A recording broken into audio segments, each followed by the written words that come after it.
بسم اللہ الرحمن الرحیم۔ السلام علیکم ناظرین، آب حیات کیا ہے؟ یہ کہاں واقع ہے؟ کیا اس کو پینے والا تا قیامت زندہ رہے گا؟ حضرت خضر علیہ السلام کون تھے؟ کیا حضرت خضر علیہ السلام نے واقعی آب حیات پی رکھا ہے؟ کیا حضرت خضر علیہ السلام ہمیشہ زندہ رہیں گے؟ دنیا میں کتنے لوگوں نے آب حیات پیا ہے؟ سکندر اعظم نے آب حیات پینے سے کیوں انکار کیا تھا؟ آب حیات محض ایک خیال یا افسانہ ہے یا اس کی کوئی حقیقت بھی ہے؟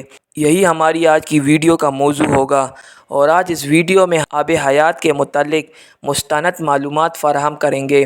لہٰذا آپ سے گزارش ہے کہ ویڈیو کے ساتھ جڑے رہیے اور ویڈیو کو آخر تک ضرور دیکھیے۔ ناظرین، اس حقیقت کو جان لینے کے باوجود کہ ہر ذی روح کو موت کا مزہ چکھنا ہے، حضرت انسان ہمیشہ سے ابدی زندگی کی تلاش میں رہا ہے اور اس کی شدید خواہش رہی ہے کہ وہ موت جیسے حقیقت سے چھٹکارا حاصل کر لے۔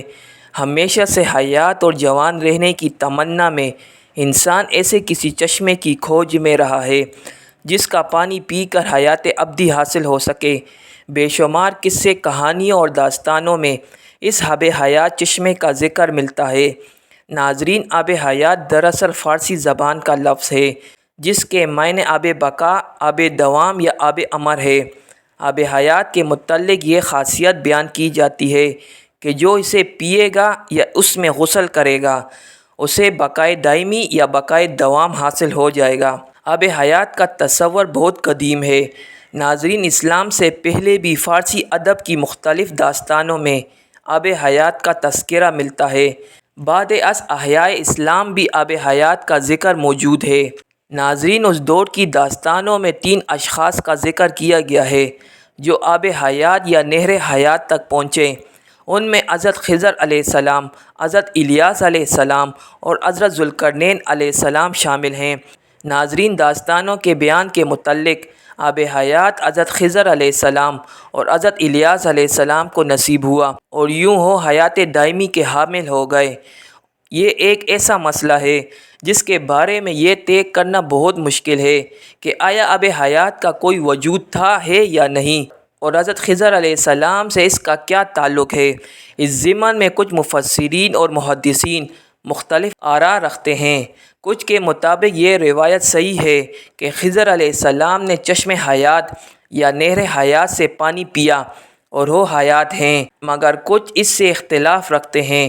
ناظرین، مشہور مؤلف اور محقق ابن حجر عسقلانی نے اس پر ایک تحقیق الظاہر النظر فی حال الخضر کے نام سے تصنیف کی ہے، جس کا ترجمہ حیات حضرت خضر علیہ السلام کے نام سے شائع ہوا ہے، جس میں وہ اس سے گریزاں ہیں کہ حضرت خضر علیہ السلام حیات ہے۔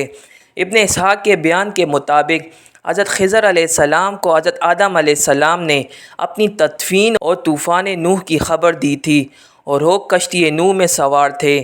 ناظرین، اسی طرح تفسیر الخازن امام علاء الدین علی بن محمد نے اور شیخ ابو عمر بن صلاح نے اپنے فتاویٰ میں فرمایا ہے کہ حضرت خضر علیہ السلام اور حضرت الیاس علیہ السلام جمہور علماء کے نزدیک زندہ ہیں اور ہر سال زمان حج میں ملتے ہیں، اور یہ کہ حضرت خضر علیہ السلام نے چشمہ حیات میں غسل فرمایا اور اس کا پانی بھی پیا تھا۔ ناظرین، اس بحث کو منطقی انجام تک پہنچانے کے لیے قرآن مجید کی سورہ کہف سے رہنمائی حاصل کرنے کی کوشش کرتے ہیں۔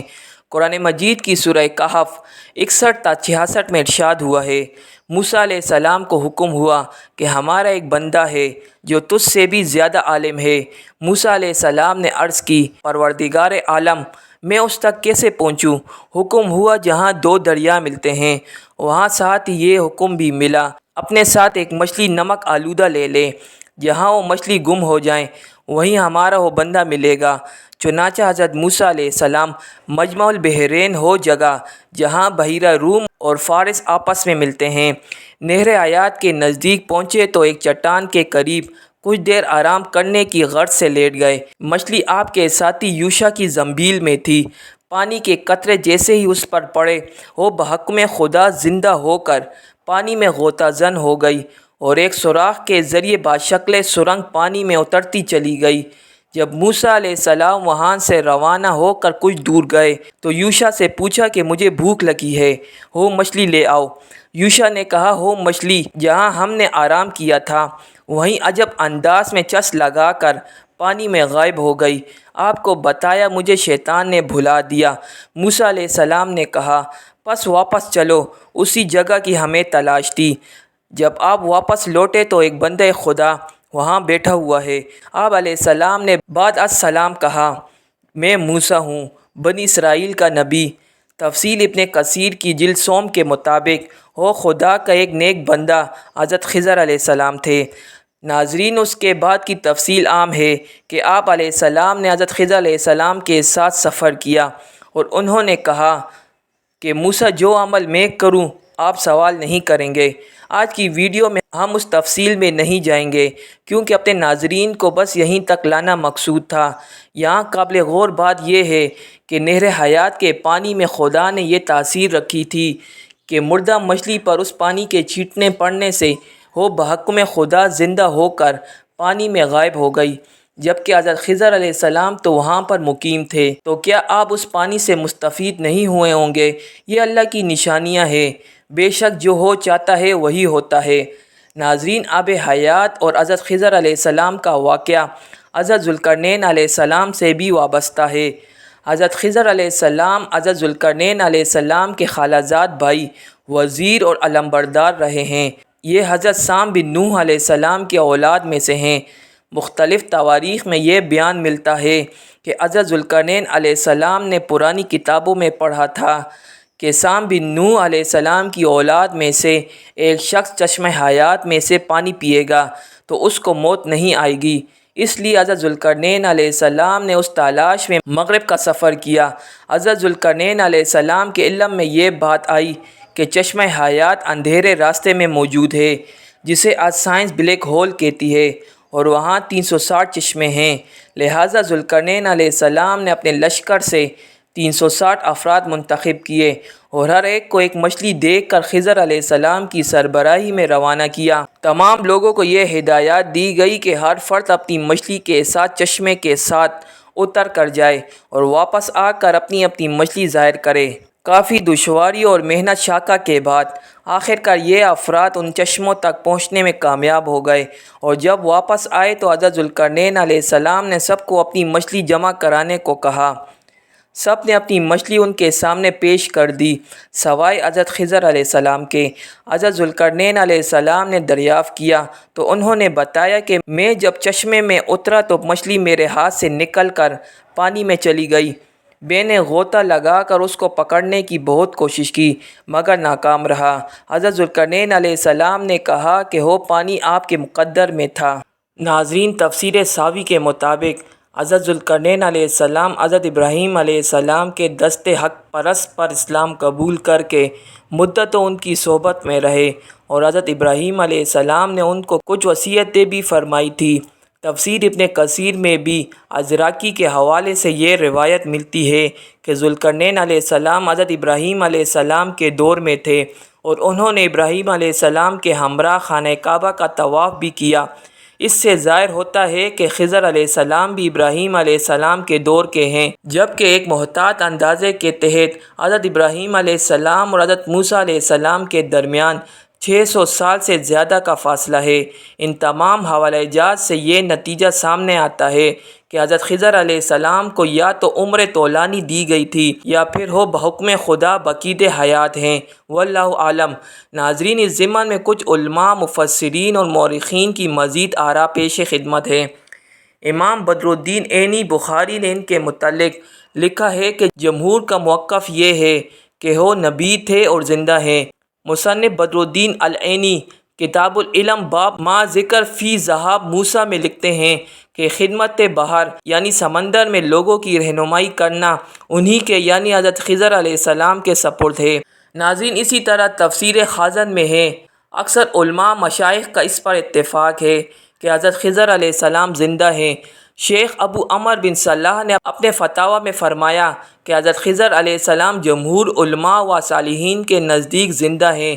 یہ بھی کہا گیا کہ حضرت خضر علیہ السلام اور حضرت الیاس علیہ السلام دونوں زندہ ہیں اور ہر سال زمان حج میں ملتے ہیں۔ یہ بھی اسی میں منقول ہے کہ حضرت خضر علیہ السلام نے چشمہ حیات میں غسل فرمایا اور اس کا پانی پیا۔ ناظرین، ایک روایت ہے کہ حضرت عمر رضی اللہ تعالی عنہ کسی کی نماز جنازہ پڑھانے والے تھے کہ ایک آواز سنائی دی، ابھی ٹھہر جائیے۔ چنانچہ جب تک ہو آنے والا نہیں آیا آپ رضی اللہ تعالی عنہ رکے رہے۔ بعد میں جب لوگوں نے دریافت کیا، آپ رضی اللہ تعالی عنہ نے کہا کہ وہ حضرت خضر علیہ السلام تھے۔ ناظرین، یہ واقعہ تاریخ ابن کثیر جلد اول میں نقل ہوا ہے۔ ناظرین، کہا جاتا ہے کہ سکندر اعظم کو شوق ہوا کہ وہ آب حیات کا چشمہ تلاش کرے اور اس کا پانی پیے۔ وہ اسے تلاش کرتا کرتا اس تک پہنچ گیا تو اس نے چشمے کے کنارے پر ایک پرندہ پایا جس کے بال و پر جھڑ چکے تھے، کھال لٹکی ہوئی تھی، چونچ گھس چکی تھی، لنگڑا لنگڑا کر چل رہا تھا۔ سکندر نے پوچھا کہ اے طاہر لاہوتی، تو آب حیات کا چشمے کا پانی پی کر ٹھیک کیوں نہیں ہو جاتا؟ کیوں اتنی تکلیف میں پڑا ہوا ہے؟ طاہر لاہوتی نے جواب دیا کہ اسی چشمے کا پانی پی کر تو اس حال کو پہنچا ہوں۔ اب علم ہوا کہ آب حیات ابدی زندگی تو دیتا ہے مگر جوانی نہیں۔ اب بڑھاپے نے میرا یہ حال کر دیا ہے کہ چلنے پھرنے سے لاچار ہوں مگر موت نہیں آتی کہ کچھ راحت پاؤں۔ سکندر نے پانی پینے سے انکار کر دیا اور واپس پلٹ آیا اور 32 سال کی بڑی جوانی میں دائی اجل کو لبیک کہا۔ ناظرین، انسان نے تقریباً ساری دنیا کھنگال ڈالی ہے۔ بے شمار خفیہ گرد سرد اور مختلف نمکیات سے پرچشمے بھی مل گئے ہیں لیکن جوانی کا چشمہ اور آب حیات نہیں مل سکا۔ علم و تحقیق کے مطابق بڑھاپے یا عمر میں اضافے کا سلسلہ پیدائش کے دن ہی سے شروع ہو جاتا ہے۔ بچے کا بڑا ہو کر بالغ ہونا، پھر بڑھاپے میں قدم رکھنا، جس کے بعد اضافہ عمر کے سبب انسان کی کارکردگی گھٹنے لگتی ہے جو بالآخر موت پر ختم ہو جاتی ہے۔ ناظرین، آج پوری دنیا کے سائنسدان اور ڈاکٹرز موت کے خطرات کو کم کرنے کی دوڑ میں لگے ہیں۔ سب کی کوشش ہے کہ کسی طرح انسان کی عمر بڑھا کر موت جیسی حقیقت سے دور کیا جا سکے، مگر بحیثیت مسلمان ہمارا عقیدہ ہے اور قرآن مجید کہتا ہے کہ عارضی روح کو موت کا مزہ چکھنا ہے۔ اصل چیز زندگی کی امنگ اور طبیعت کی جولانی ہے جس کے بغیر لمبی زندگی ایک عذاب بن جاتی ہے۔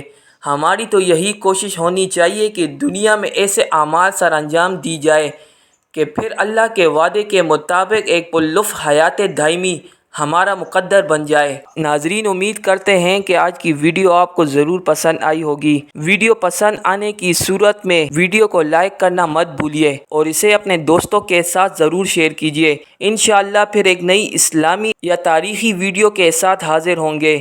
تب تک کے لیے اجازت دیجیے۔ اللہ نگہبان۔